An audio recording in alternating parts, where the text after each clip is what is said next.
एक समय था जब वेस्ट बंगाल मुर्शिदाबाद में दुनिया के सबसे अमीर आदमी थे।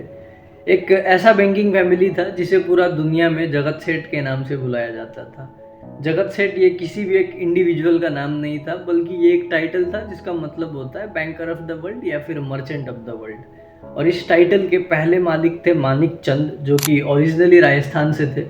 लेकिन 1653 के टाइम पे जब पटना एक ट्रेड हब हुआ करता था, उस टाइम पे वो बिजनेस करने के लिए पटना आए थे और बाद में वो मुर्शिदाबाद में ही सेटल हो जाते। उन्होंने मुर्शिदाबाद में अपनी बैंकिंग एम्पायर की शुरुआत की और धीरे धीरे वो बंगाल के सबसे बड़े साहूकार बन जाते हैं। बाद में उनके सक्सेसर फतेह चंद को भी इसी टाइटल से जाना जाने लगा।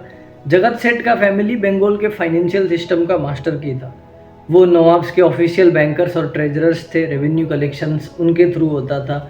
उनके पास कॉइन मिंटिंग की मोनोपोली थी और बंगाल, बिहार, ओडिशा की इकोनॉमी उनके नेटवर्क पे चलती थी। इतना पैसा था कि उस वक्त का ब्रिटिश ईस्ट इंडिया कंपनी भी उनके सामने काफ़ी छोटा लगता था। कई हिस्टोरियंस क्लेम करते हैं कि जगत सेठ की प्रॉपर्टी को आज के टाइम पे कन्वर्ट किया जाए तो वो लगभग 1 ट्रिलियन US डॉलर से भी ज़्यादा होगा। लेकिन फिर जब नवाब सिराजुद्दौला के साथ उनका रिलेशन बिगड़ने लगता है तो यही वेल्थ उनके लिए डेंजर बन जाता है, जिसके बाद उन्होंने मीर जाफर और ब्रिटिश जनरल रॉबर्ट क्लिफ के साथ एक गुप्त साजिश बनाया, जिससे कि बैटल ऑफ प्लासी 1757 में सिराजुद्दौला को हराने के लिए पैसा, लॉजिस्टिक्स और इंटेलिजेंस सब जगत सेठ की फैमिली ने ही दिया था।